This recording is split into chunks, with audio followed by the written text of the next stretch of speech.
Good morning from the south side point of the mountain. It's a really strong day. It's blowing 19, gusting 21 right now. No one is flying except for parakites, and I think it's a great day to put a new Moustache 2 through some tests. What's going on? Like you're setting up some stuff here. Just filming. Yeah, do you know you're inside the hang glider area?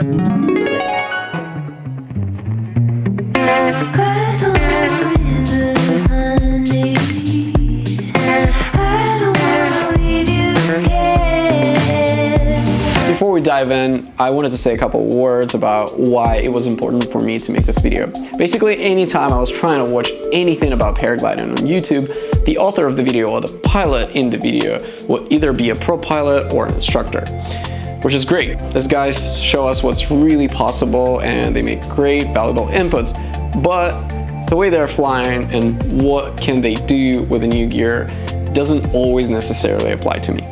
So I wanted to test it out and show to 90% of average regular pilots like me who show up on the hill a couple times a week and do regular stuff. Let's get to it. All right, whole new Moustache 2. The bag looks pretty similar, except for the logo. Cool. Boom.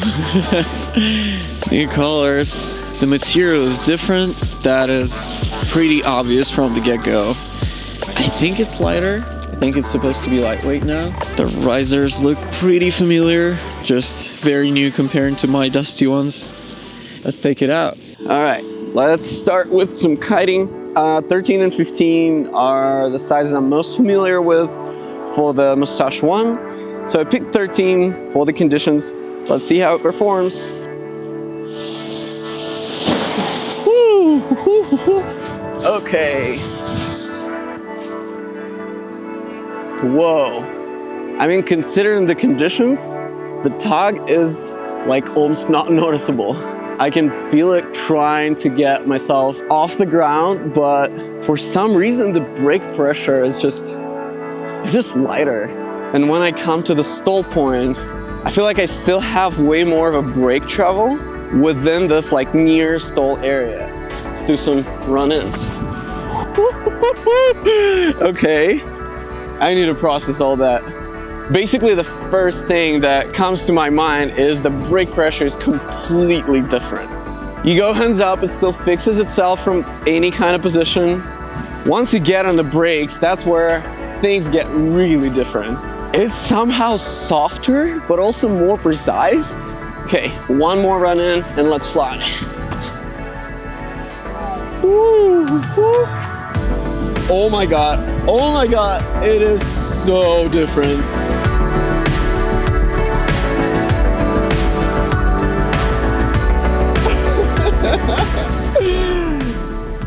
The flare smile is back, baby. Okay, I'm at a carabiners right now.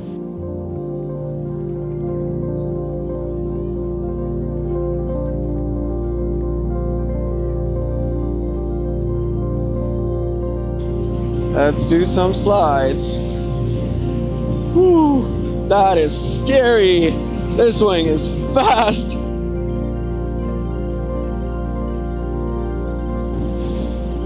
Wow. Yeah, so climbing performance is different. Dive is more aggressive, and then climb back is more aggressive too. I can't explain this so far, but I think it has to do something with the shark nose and the new reflex profile. Okay, let's go land by my camera and talk about it.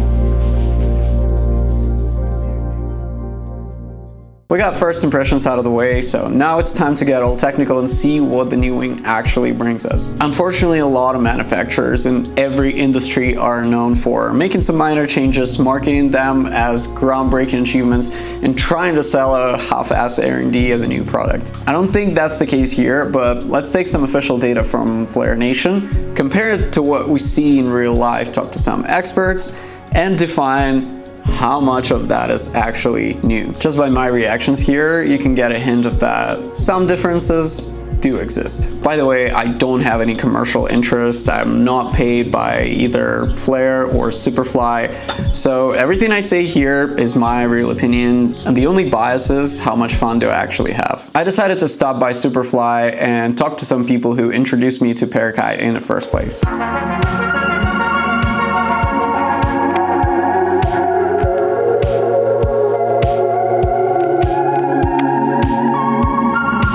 This is Turtle. I consider him at least partially my mentor in paraglides. Most of the things that I've learned from you. So I really wanted to see your perspective on the new Moustache 2 that just came out.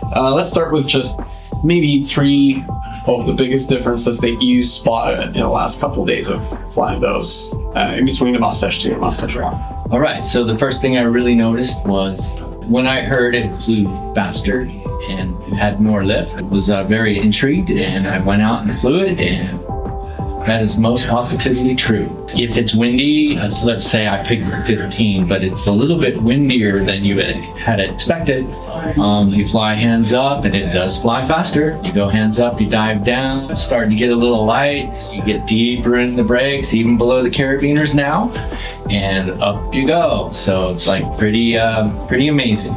Yeah, I definitely noticed an increased penetration and overall increased range of how slow and how fast you can fly. Second thing I noticed is I have flown the line quite a bit. When you fly in strong conditions with the line, not necessarily speed flying, but speed soaring, that kind of thing. If you're at the ridge and you're ready to go, if you're not ready to go, that line's saying, I want to go, I want to go. It's reaching out, pulling and saying, let's go. And the Moustache 2 has a little bit of that in there as well. It does inflate in less wind than the original model. You kind of need to be prepared in the beginning when you're first flying this wing, that if you walk up to the edge, if a thermal comes through, leading edge pops out, and if you didn't catch it, you are flying.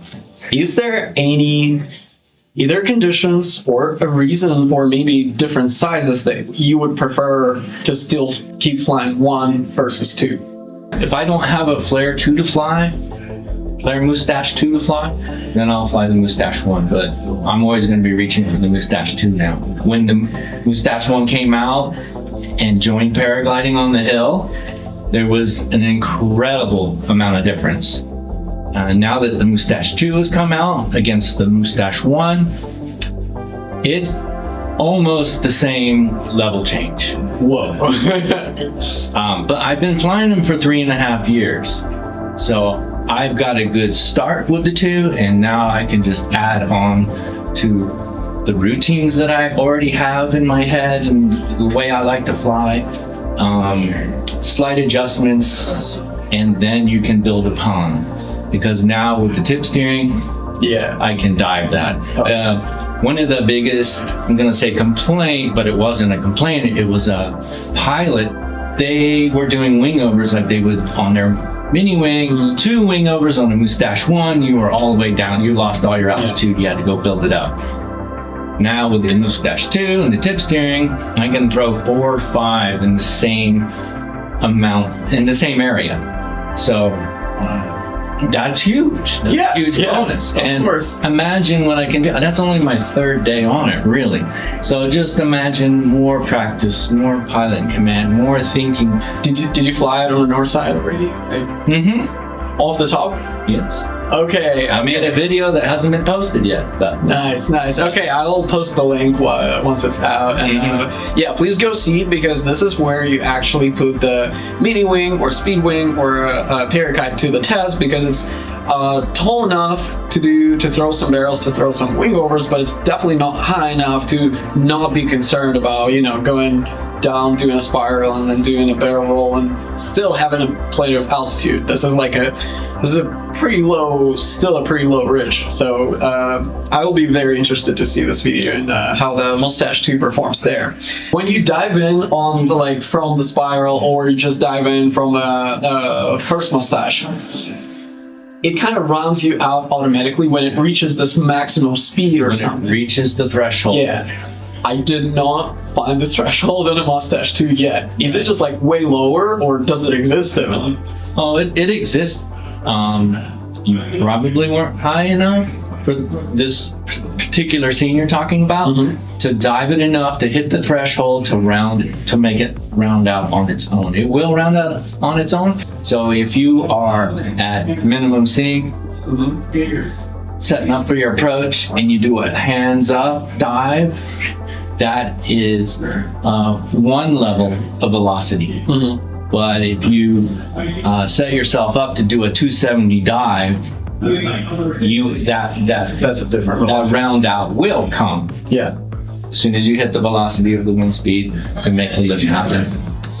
Then it will do it on its own. And the last note maybe is I have 3.5 years on the Moustache 1.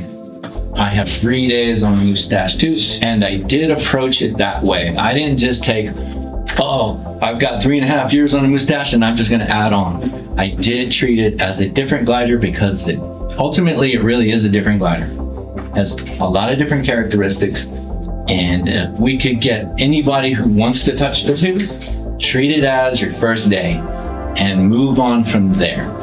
That's great. Thank you so much. Okay, Turtle is as excited as I am to put a ton of hours on a new lineup and step up his parakiting game even more. If you think about joining us in this adventure and have some questions about how to proceed safely, I hope that we are about to answer a lot of them. Hey, we're back at Superfly, and this time Chris is with us. Let me fix the camera a little bit. Great. So let's talk a little bit about safety. Take everything, especially what I say, with a grain of salt. Listen to your instructor. I'll ask Chris a couple questions because he's the person who kept me safe for the last whatever amount of months. First of all, what is, in your opinion, a preferred way to start flying parakites? You want to have some basis. It's pretty clear that you don't want to come to parakites with no basis. So it could be any number of things. It could be mild paragliding background. It could be some speed flying. That'd be great, but it's not necessary. But for sure, you don't really want this to be your first paraglider. By the time you have something like 35, 40 flights, we have started to plug people into parakite flying, but we have an unusual environment. We have this place where we have this nice wind and they can kite ongoing, and we can be right there next to them, and they can even be at the edge of the hill and have like a flying experience without actually flying away. So that's the ultimate. Either way, there's one thing that you really, really want, and that's to have done a bunch of time where your hands are moving through the range and to develop like the awareness and the feel of a Moustache. You want to just like have your hands transitioning through the range and seeing how it's responding, and just have this level of mastery that makes it look like you're at home. Finally, what I call run and flares. Doesn't really matter if it happens in a flat place or on the top of a windy hill, but you run, take the big steps, and then act like you're doing your normal flare and make sure that it's on point for whatever it is that you're flying. For sure, the moves are a little different than with normal paragliders, and the range is different, and the feel's different, and so that's not something you want to figure out on the fly. You want to do it in a nice environment. Like I said, you can do it on flat ground and wind. Just run, run, run, and then act like you're going through the flare motion and make it so it feels like home. By the time that's the case and you have a nice big one, 26 ideally, 22 will work. It's great. And it does happen sometimes, like in your case, we wanted you to fly a Moustache and you fly like a 24 or something like that, and you're not that heavy, and we're like, take the 26. Yeah. And you went and flew the 26. It was one of the biggest gliders that you'd ever flown. Yeah. But what a sweet way to try your first parakite, because it just makes it so easy. And the people out there flying their very first flight on a Moustache, it's slower than their average paragliding experience. That's how we get the horse in front of the cart, and that's how we ease people into it with like some kind of predictability. And then you can step down as appropriate. And certainly at some point you'll kind of level off. You go, okay, well, 18 is as small as I ever really need to go. Yeah. And then you maybe step it up one size from there, and then that's where home is. Moustache 2, I know that you didn't get like ton of flying on it yet, like none of us did, like 3-4 days since the wings arrived. If you're just starting from a Moustache 2, is it easier, harder, safer? or like more dangerous than starting with a first one? Yeah, well, one thing is that we can't really say because we haven't had him for months and months. We've only had him for a short time. Yeah. But it really looks like the behavior is pretty kind, just like the mustache. It looks like it takes care of people. Yeah. We know for a fact that 1 in 1,000 or something crazy like that, a mustache while we're kiting or whatever can take a deflation. We know how big it is. We know that it kind of comes in, starts to stick for a second, then clears pretty easy. It's the same one that you see sometimes when you pull it up and the tips aren't open, and so you get good practice on it. But we don't really know the mustache too. It's not showing us that on the ground exactly, and it's not happening yet. So we think it's probably out there somewhere, but we haven't had a chance to calibrate on that. And that's one thing where you just want to do baby steps. If you're new on a mustache too, take your time. Don't test into the aggressive conditions. You'll stick in the nice conditions and you'll be happy. But I would say the mustache also speaks. When you find yourself crossing that line and now you're flying in bad weather, basically, that's where it will speak to you, and it gives you that warning. It moves through the air, kind of shakes in an unnatural way, and it basically tells you to stop and put it away. And I think it's really important that we all listen. Yeah, I've definitely had that before. Yeah. And got some warnings from you. Yeah. Thank you so much. And again, please consult with your ongoing instruction. Don't teach yourself to fly. Don't teach yourself to fly a mustache. And please check out Superfly channels for more instructional videos, and visit the amazing shop. Love it. Thank you. Cheers. I've had a great time making this review, and I think this is genuinely a good sign. Personally, to me, the swing feels like it's opening up more of my potential, and you can say that every next flight is a little better than the previous one because you have more experience, you learn something new every day. The amount of progress I got in the last 2 days and things I was able to pull off don't really match with just a 3-day experience. To me, it's more aggressive but more precise. Comes up easier and faster, which definitely will help in forward launches somewhere in the mountains in a light wind. Long-term stability, safety, and durability of new material are the things that require a little more testing than a couple days. Who knows, I may do a video on it a year later. Let me know if you're interested to see. This is all I have to say about Mustache 2. Go try it for yourself, form your own opinion. Let me know in the comment section, what do you think? Come say hi if you end up in Utah, and see you in the mountains.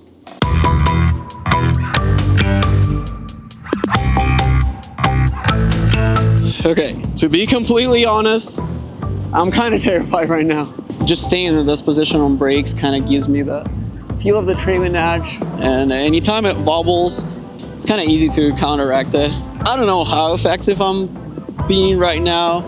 I would probably not try it in bigger turbulence than what we have here, but yeah, feels pretty good so far. And I'm on a 26 too. My weight is 155. And I have a 15 mustache in case I can bench up to that mountain, so it's another 3 kilo or something. Oh my god, look how lucky we are. What a view.